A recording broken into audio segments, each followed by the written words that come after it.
Hi everyone, welcome to Make Moments Matter, a music education podcast, where I share lesson ideas, songs, games, and inspiring things for your elementary music classroom. My name is David Rao, and I am the music teacher who blogs at makemomentsmatter.org. This episode of the podcast is a replay containing the audio version of a Musical Mondays live video. If you're not familiar with Musical Mondays, every Monday night at 8 p.m. Eastern Time, I go live on Facebook and Instagram to share about the lessons that I'm using in class with my students. I give a recap of my kindergarten through 5th grade lessons, and then do a deep dive about one grade level and share the books, instruments, songs, and process that I use to teach the lesson to kids. This podcast episode contains all the audio from the Musical Mondays video, but if you'd like to see a replay of the video itself, you can find a link to the archived video on YouTube when you click the link in the notes for this episode. Thanks so much for tuning in. Here's the show. Hey everyone, my name is David Rao, and I'm the music teacher who blogs at makemomentsmatter.org. You can also find my ideas on Facebook, on Instagram, TikTok, Pinterest, Twitter or X or whatever you call it now, or in a variety of other places when you search for my name, David Rao, or Make Moments Matter. I'm going to continue my Use It and Lose It series tonight, talking about classroom instruments, specifically Boomwhackers, recorder, and ukulele. I'll get to that in just a second, but that's what's coming up. If you have anything that you're interested in that I talk about in these videos, if you have any questions or anything about like, hey, where did you talked about that link, you talked about that instrument, I have a whole page on my blog dedicated to the links and things that I talk about in these videos.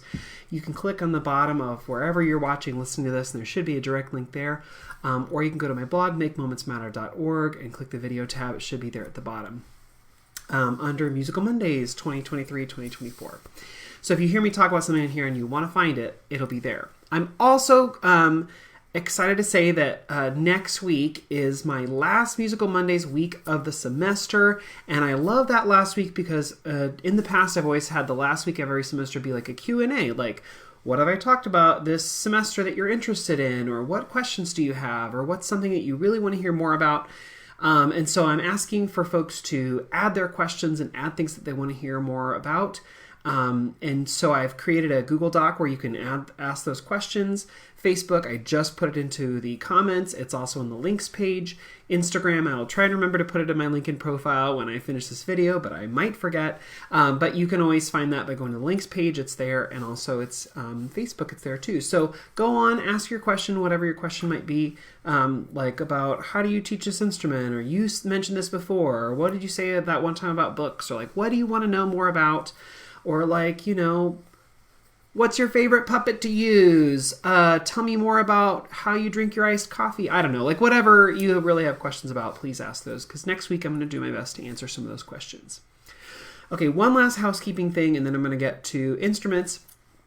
I know that we're still trying to get through the current semester. I have a concert this Thursday, so I feel that like I just want to make it to winter break. But if you're a person who wants to plan ahead, January 20th, I'm going to be doing a workshop at Simpson College just south of Des Moines in Iowa.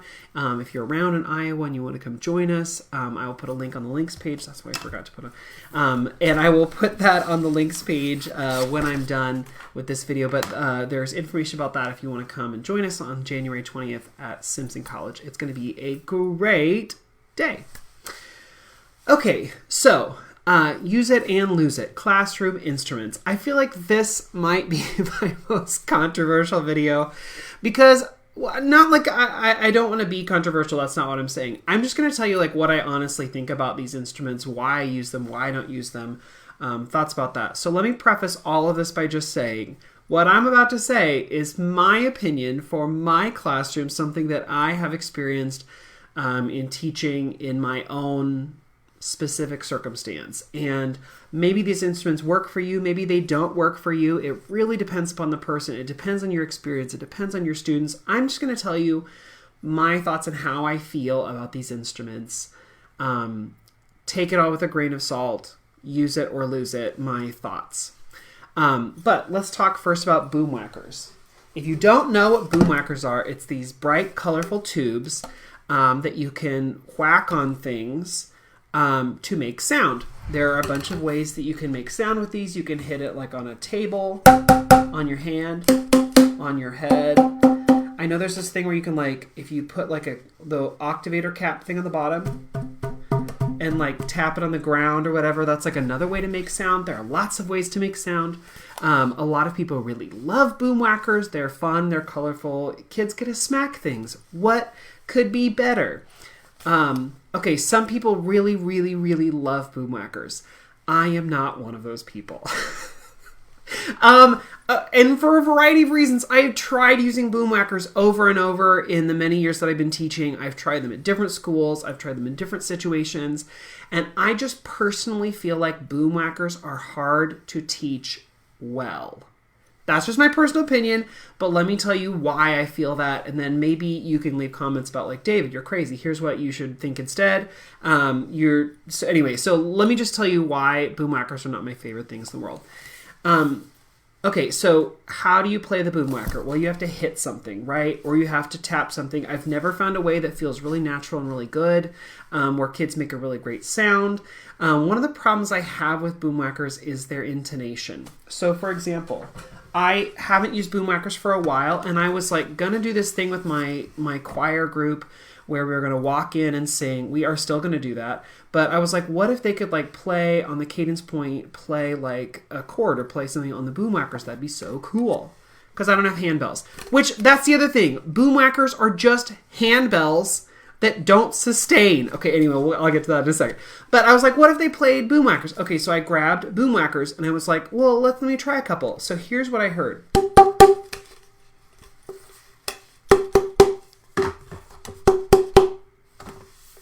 Those aren't the same pitches. Ba, ba, ba, ba, ba, ba, ba. But it's not always consistent. And then I pulled out these, the C, right? They sort of sound similar now. At school, they did not. So my thing is like, I have a problem with the tuning of them. I feel like they're not always in tune. Maybe you hit them really hard and they like go out of tune. I don't know. And I don't know how to retune them. But more than that, I feel like it's sort of tricky because the decay on the sound is so fast that it's hard for kids to really get a sense of like, is that just making some non-pitched sound or is it actually making a pitched sound? So I feel like for kids who are having difficulty like understanding the intonation and getting pitch relationships, that it doesn't make it easy. Plus also they may or may not be going out of tune, or how you hit them, or if you hit them too hard, that can change the tuning, and that's really frustrating for me. But especially because the decay is so fast. Like when you play a xylophone, the decay is quick, but you can at least identify the pitch and you can hear it in succession with other things. The Boomwhacker is sort of tricky for kids to hear that. So I don't really like the intonation aspect, and I don't like it for kids who think that it's hard to, especially younger kids, to like hear the pitch. I feel like it's hard to get that. Another thing is, yes, you can hit them anywhere, and I feel like these become a weapon really fast, and I feel like all the time I'm like, they're not lightsabers, they're not lightsabers. With anything, with mallets, with whatever, like it's not a weapon. So I feel like these become something weapon. So the classroom management aspect is another thing that is a little bit frustrating. You have to figure out how they're going to play, how they're going to hold, where they're going to play. And then kids just like natural inclinations just to like slam on things. So then they're hitting things all the time. So then you're like, okay, well, we got to work on classroom management about how you hold, play. So that's a whole nother thing. I think my biggest thing about Boomwhackers that I don't really enjoy, and I have questions about, is like, how does it fit in our overarching understanding of like what kids need to learn by the time they leave elementary school, or like our curriculum basically, like how do Boomwhackers fit in?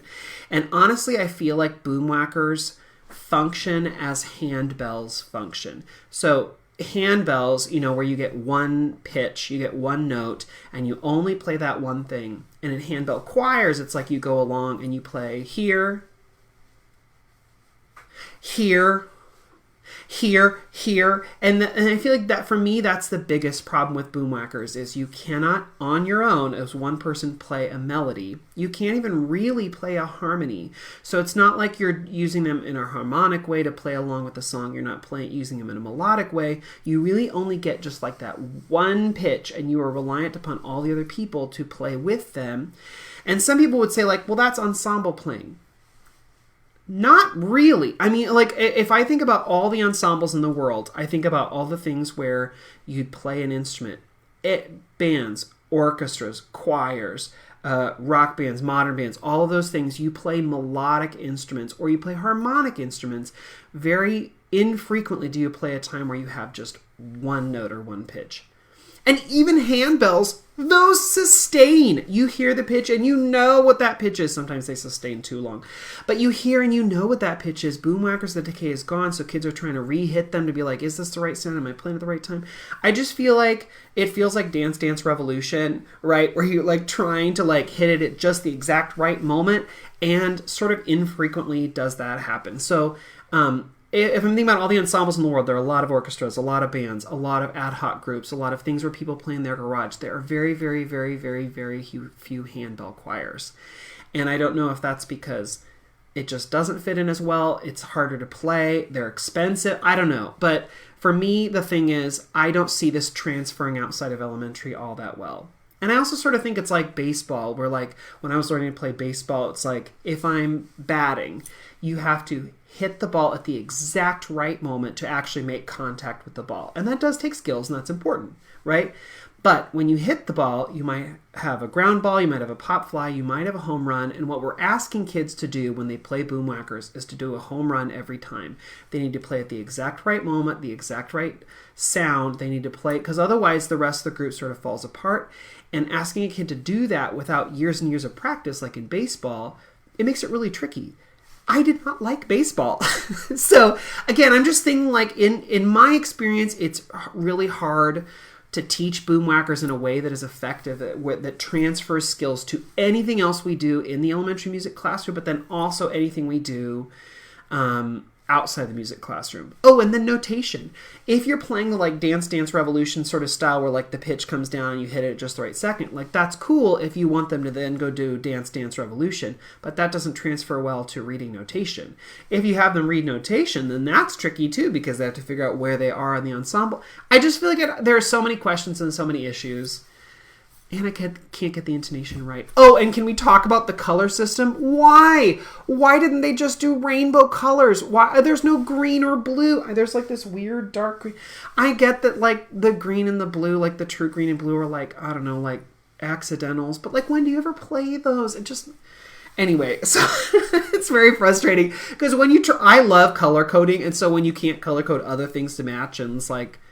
Everybody makes their instruments according to Boomwhacker colors and whatever, and all these color coding systems. It just is stressful. So anyway, all that to say, I'm not a Boomwhacker person. Maybe you are. Maybe you love Boomwhackers. Please tell me why. Tell me why it works for you. Tell me what I'm missing. I would love to use Boomwhackers more often. It doesn't, for me, it doesn't fit. But again, that's just my personal experience.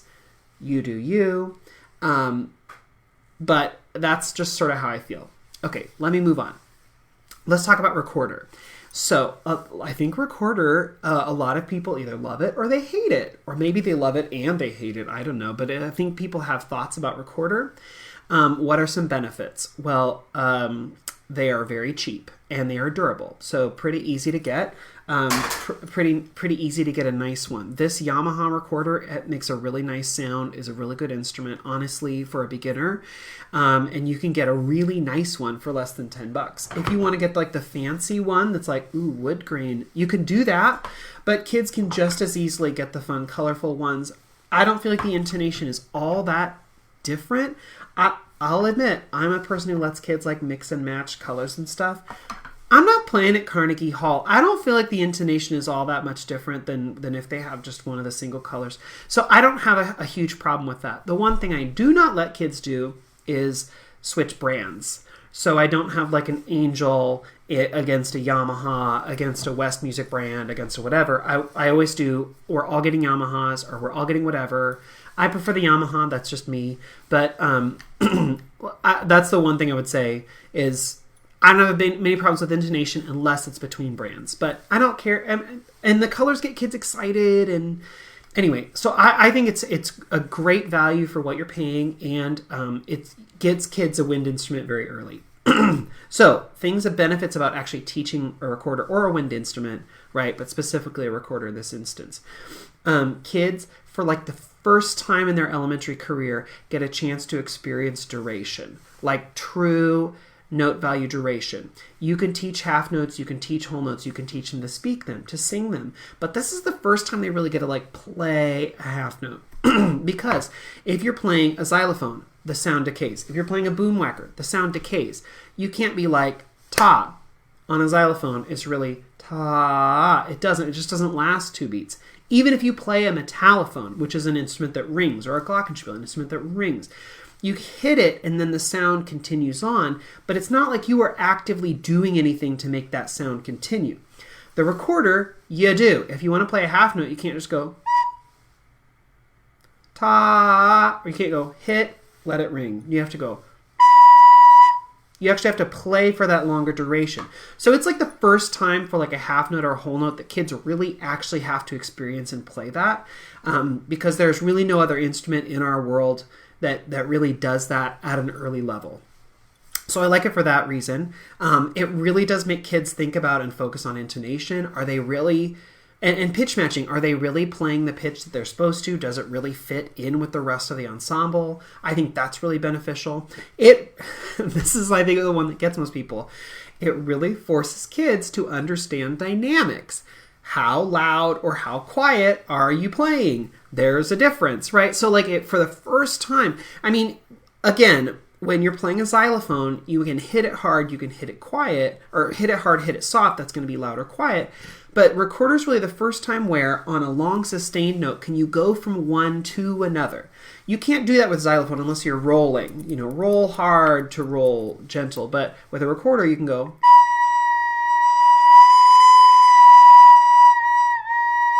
It's tricky, right? But you really can go quieter or louder even on just one note. But they learn how to play quiet, play loud. They learn how if you blow too hard, it changes things, right? It squeaks. So it really forces them to think about how hard they're pushing their air through the instrument. It really forces them to control their breath and think about that, like a phrase length, or if they want to play longer, or it makes them just think about their breathing. So it does a lot of that. It also forces them to work in an ensemble where they're playing with someone else. And that's really cool because they can learn with and from other people, or they can have another person play and they can play along. It gives them a chance to work on 2 separate hands, which they don't get a lot of chance to do otherwise. So it forces them to work on hands independently. And then maybe you also have them read notation. So that's a chance to apply that reading melodic notation finally on a melodic instrument that they personally get to control. So it's just a really fun, it's a lot of things all at once that you get to explore and try together. Okay, I know there are a lot of folks who are like, yeah, but like I know it's supposed to do all of that. However, in my experience, I don't love it because X, Y, and Z. So why does the recorder fail or cause big troubles for some people? I think there are 2 main reasons. I think either we are starting too early or we are asking kids to do too much. So I think when you start too early, like I used to, when I first started teaching, I started doing recorder by teaching recorder in 3rd grade. Now I do not start before 4th grade. Why? Well, because personally, I think now, I give them another year, right, to work on the hand-eye coordination, to work on 2 separate hands, to work on control, personal control, breath control, and even I think post-COVID, to work on just brain control, mental control, your control with the group. I think it gives you more time to work on all of that if you wait until 4th grade. I think that they sound better. I think that if you wait until 4th grade, they're going to be successful faster. Yeah, they could maybe get it in 3rd grade, and some really do. Honestly, I think 3rd grade worked when I did it that way, but now that I only do 4th grade, I feel like it works so much better. So waiting, they get more successful quicker.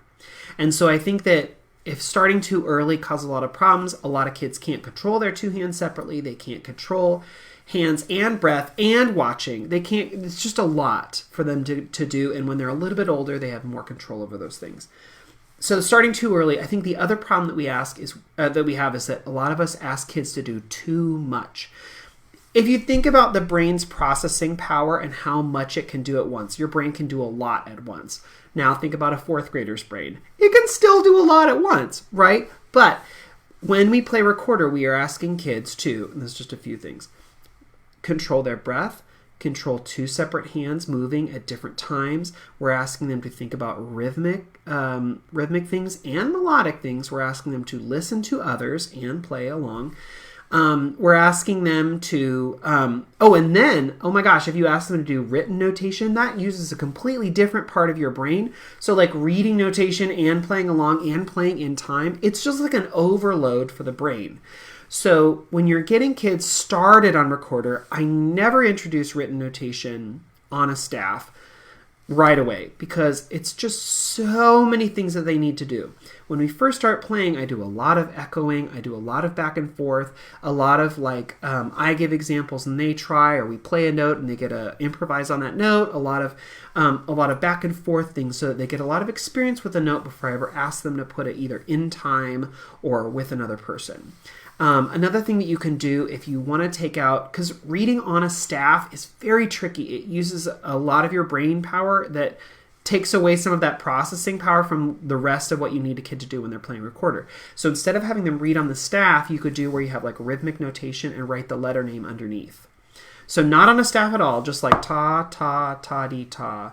Just like quarter note, eighth note, quarter note, and underneath write like B, B, A. That gives them a chance to play and be successful. And once they are comfortable playing notes, being successful, working through the notes, then add in the written notation so that they at least have something they're successful with right away. Asking them to do so much all at once, it's I think one of the things that burns people, adults and kids, out on playing recorder. So why do I teach recorder? There are so many benefits. The being able to actually understand duration of rhythm for the first time, like half notes and whole notes, really experiencing that and having control over that. Think about intonation, working on dynamics, working on ensemble skills, being able to control your breath and play, working with 2 separate hands. I mean, there's so much. And for the first time, kids get a melodic instrument that they have like so much control over and that they get to take home.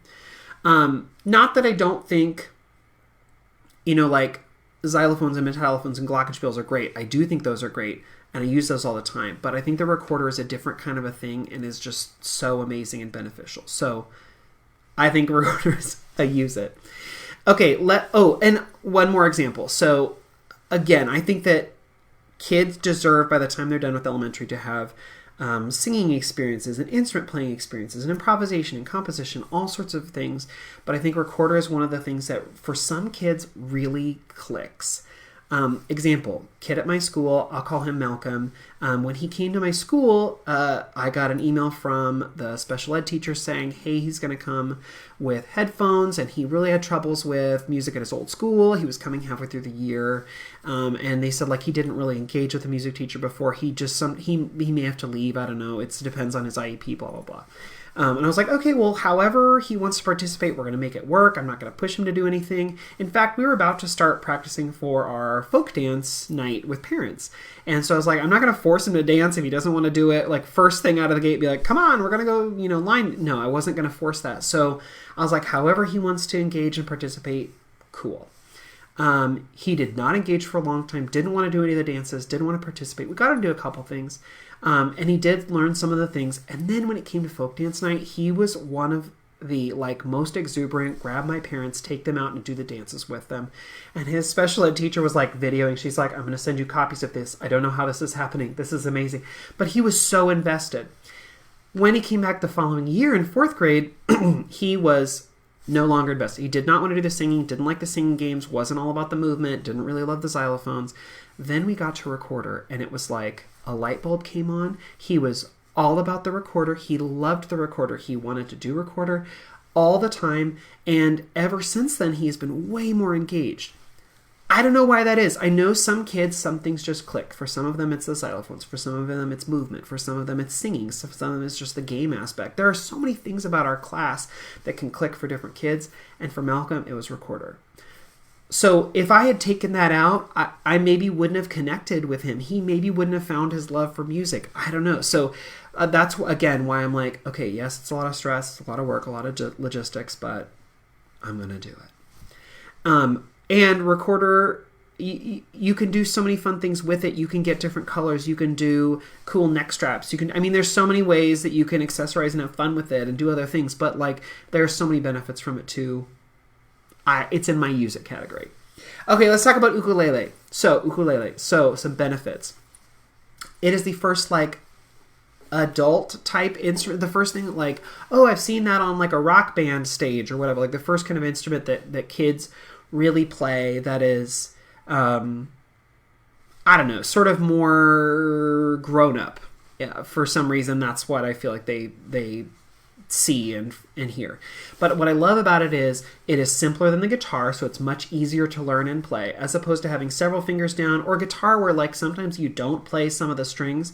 That never happens on ukulele. A lot of chords are 1 or 2 fingers. It's really not tricky to master, and it's not that expensive. A lot of my kids, when they get started, if they want to buy one for home, I tell them to get like a Waterman, a Macala, and you can get some really good instruments from $30 to $50. And so like that's really great. Parents love that. Kids can play along to YouTube. They love that. So it's something that they can take and they can play at home with friends, or they can play on their own. It's something that they can take and enjoy and use past elementary school. And so I love that. Other things, benefits about it, it gives them a chance to experience a harmonic instrument. So that's another thing. Some people decide that they want to like teach tab, like they want to teach how to play a melody on the fretboard. I'm not one of those people. I teach kids to play chords. I teach them to play along to songs, so like giving them a harmonic foundation that they can sing along with and play along with. I think there's some benefit to teaching melodies. I just don't see it from my elementary music classroom. Maybe if you're teaching in a private studio or you have a kid who's really motivated. But I think if a kid is really motivated, they'll be able to figure that out on their own or learn with a teacher. But I think for most kids, the most often that they're going to get more out of learning how to play a harmony or to give a harmonic foundation to a song. So I don't teach tab, I teach chords. And when you do that, ukulele becomes like the first instrument they can go home and like accompany themselves as they sing. You can't really do that on recorder, unfortunately. And you can't do it quite as well on Orff instruments the way you can on an ukulele. It's just different. So I think that it's a really great instrument to get kids started. I teach that. I have a whole course on this. So if you're like, how do you teach the ukulele? I have a whole online course that's linked to the links page if you're interested, like how I get started, how I teach. And a lot of what I do is I teach kids a lot of skills that they can then take home and do on their own. My goal by the time they're done with ukulele in my class is that they can take it home and play on their own and have their own instrument. So for me, that means figuring out how to read notation, like read a chord sheet or a lyric sheet with chords, or how to do an ukulele play along on YouTube, which a lot of kids are super motivated by, or just to learn a couple chord progressions and figure out how to use them in different ways and improvise with that and make their own stuff.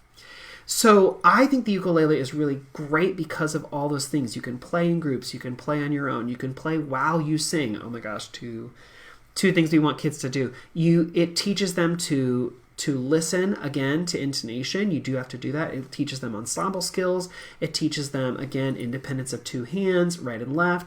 I know some people who teach ukulele very young. I don't teach ukulele earlier than 4th grade. Because again, if I personally won't teach ukulele younger, or if I won't teach recorder younger than 4th grade, it doesn't make any sense I would teach ukulele for younger than 4th grade if I'm saying for hand-eye coordination reasons. So ukulele is 2 separate hands. One is doing a rhythm, a strum, and one of them is doing chords. So they need to have hands and muscles that are strong enough to hold down strings tight so that you can actually play the chords. And they need to be able to do that and have an independent hand for strumming. And I don't think that's really possible younger than 4th grade. I know some people who do different versions of ukulele as young as like kindergarten and first. I think I would rip my hair out if I were doing that, and I would feel real stressed. So I just don't do it quite that young, but that's just me personally. In fact, I don't really start ukulele until 5th grade because there's so much else to do. But I teach it as something that's like the second half of the year so that they get excited, and then hopefully they can take that excitement and go through the summer and into middle school, and it's an instrument they can take with them. I mean, not physically, like you got to leave your... We have a class set of instruments, you got to leave them here, but like you can go get your own and like take that skill with you. But yeah, I know some people do it very, very young. And again, I feel like you would be less successful if you did it any younger than 4th grade, just because they don't have the strength in their hands, they don't have the dexterity with their fingers, they don't have it's just harder to do that. It's like asking kids to go, play football on a 100-yard field as opposed to a smaller field, or to shoot, play basketball on a full regulation court, when really they need the lowered baskets and all the stuff that make playing younger a little easier, smaller basketball, stuff like that. So ukulele, I usually wait until they're big enough to actually hold and play the instrument. And they start on sopranos. They can move up to larger if they want. Okay, so we talked tonight about Boomwhackers, recorder, and ukulele. And I talked about why I like some of the things that I don't like, and how you can maybe get around some of that or teach around some of that. It's things that often foul people up.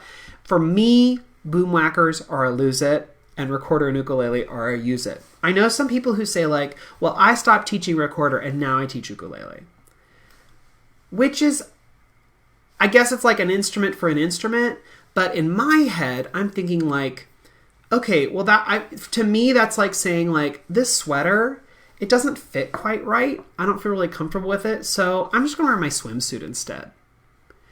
It's like an outfit for an outfit, but the reality in which you're going to wear a sweater is not the same reality usually in which you're going to wear a swimsuit. You use them for different locations, times of year, situations, right? So in my head, you can't substitute one for the other. For me, the recorder, it teaches melody, it teaches ensemble, it teaches intonation, it does all these things. Ukulele, on the other side, is more harmonic. It's more about playing in a different sort of genre, playing different things. It's like singing and playing. So it's two different sets of things that are not the same. So I don't feel like you can switch one out for the other. It'd be I don't like playing recorder, so we're going to do drums instead. Well, those are very different. But again, I'm just saying this from my perspective. You do you do what you want to do. But I know some people have had bad experiences with recorder, or bad with ukulele, or bad with boomwhacker, or great with one of the three. You have to figure out what's right for you. What I shared tonight is just my personal experience. Okay, so I see on Facebook, Tammy said, maybe don't love Boomwhackers, but you do use them for other things. You use them for play-alongs, or let's see. Oh, you gave some really great information here about octavator caps, and you could use them for a drone in place of a bass instrument or a xylophone or something. You totally can do that. And you said more of a novelty than anything. True. Absolutely. And they are fun to have, and there are some fun things you could do with them. But as I said before, for me, it just doesn't fit in it doesn't fit in my scope. It doesn't make sense. And the benefits don't outweigh the questions and problems and issues for me. Okay, so I talked a lot about instruments tonight. I hope it wasn't too much. If you have questions about tonight, about anything else, remember, next week is my last Musical Mondays video of the semester. So if you have questions, please go to that Google Doc that I set up. I put it in the comments on Facebook. I will put it on Instagram in the link in profile, but it's also on the links page for this video series. You can find it. Please ask any questions that you might have. I would love to try and answer those in next week's Musical Monday video, so that I'm answering the things that you're really interested in. It can be about any of the videos I've done this semester. It can be about a different topic. It can be about an instrument. It can be about plant care tips. Whatever you want to ask, feel free to ask on that Google Doc, and I will do my best to answer them. Okay, thanks so much for coming along with me tonight, everyone. I hope you have a great night, and wish you luck in this concert season. And I hope to see you next Monday for the last Musical Mondays video of the semester.